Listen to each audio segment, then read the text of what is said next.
Mid day meal programme India applied nutritional programme એક nutritional programme છે. પૂછાય છે કોઈ વાર મિડ ડે મીલ પ્રોગ્રામ. થોડો ઘણો તો આઈડિયા હશે કે સ્કૂલમાં આપણે જે ગવર્મેન્ટ સ્કૂલ છે અથવા તો સ્કૂલોમાં બપોરનું ભોજન આપે એને એ પ્રોગ્રામ બહાર પાડ્યો જેને મિડ ડે મીલ પ્રોગ્રામ કહે છે.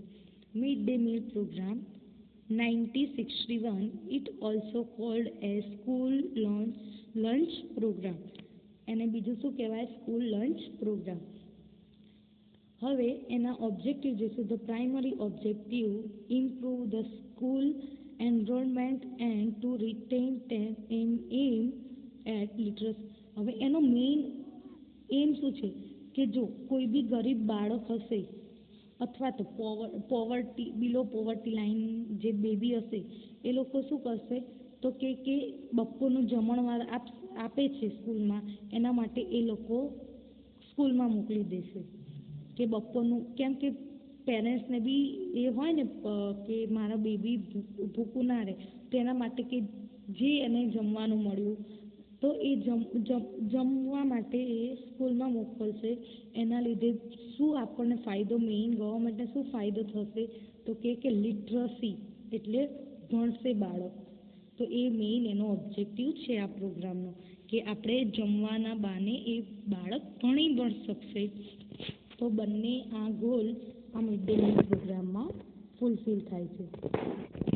Programme the government of India has initiated several large-scale supplementary programs to improve the nutrition status of the population. એટલે કે ન્યુટ્રિશન સ્ટેટસ જે છે ચાઇલ્ડનું એ ઇમ્પ્રૂવ થાય એના માટે ગવર્મેન્ટ ઓફ ઇન્ડિયાએ આ લાર્જ સ્કેલમાં આ પ્રોગ્રામ બહાર આપ્યો.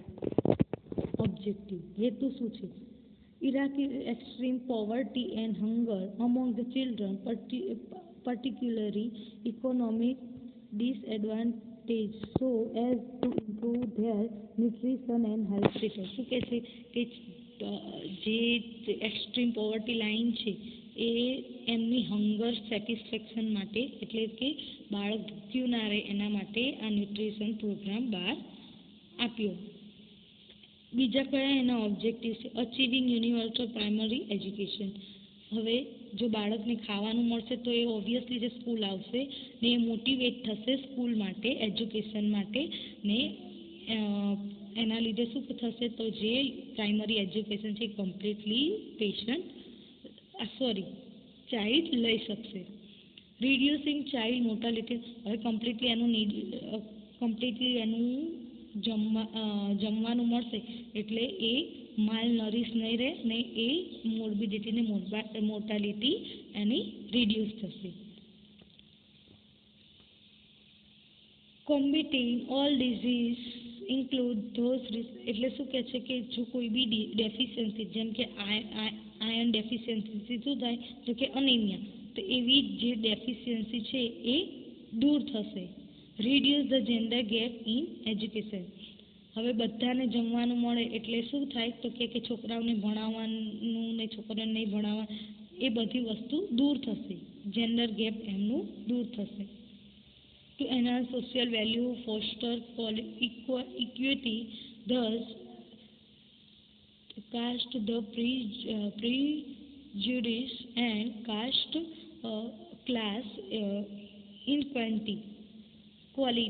લાઈક શું કહે છે કે સોશિયલ વેલ્યુ વધશે કેમ કે ભણેલા હશે ને જે કાસ્ટ સિસ્ટમ છે એ ઓછું થશે ને ક્લાસ સિસ્ટમ આવશે. હવે શું કહે છે કે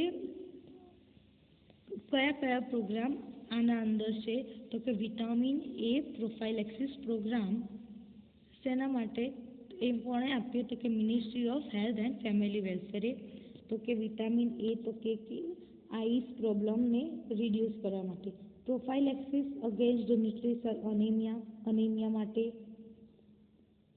iodine deficiency disorder control programme, iodine goitre ને એ બધા ડિઝીઝ ના થાય એના માટે. સ્પેશિયલ ન્યુટ્રિશન પ્રોગ્રામ બાલવાડી ન્યુટ્રિશન પ્રોગ્રામ, ICDS પ્રોગ્રામ, આ બધા ન્યુટ્રિશન પ્રોગ્રામ છે ને મિડ ડે મીલ પ્રોગ્રામ ને મિડ ડે મીલ સ્કીમ બહાર પાડી. હવે બીજું શું કહે છે કે વીકલી જે છે મિડ ડે મીલ એનું મેન્યુ તો કે મંડે ભાત એન્ડ દાળ, બરોબર. ટ્યુઝડે ભાત એન્ડ સોયાની કરી. વેનસડે ભાત એન્ડ એગ કરી. થર્સડે ભાત એન્ડ દાલમાં. ફ્રાઈડે ભાત સોયા કઢી. સેટરડે ભાત ને એગ કરી.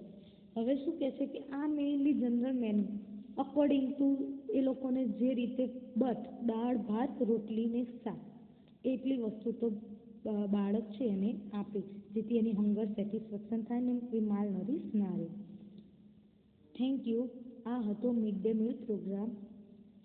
કોઈક વાર પૂછાય છે ક્યારે લોન્ચ થયો, 1961માં ને એનું મેઇન ઓબ્જેક્ટિવ શું હતા પ્રાઇમરી તો કે હંગર સેટિસ્ફેક્શન માટે ને માલ નરીશ ઓછું થવા માટે. ને જે સેકન્ડરી ઓબ્જેક્ટિવ છે ને એમાં કયા કયા પ્રોગ્રામ અંદર ઇન્ક્લુડ થાય છે ને મેઇન એનું મેન્યુ શું છે જમવાનું. તો આ બધી વસ્તુ હતી મિડ ડે મીલ પ્રોગ્રામમાં. ના ખબર પડે તો પૂછજો. Thank you.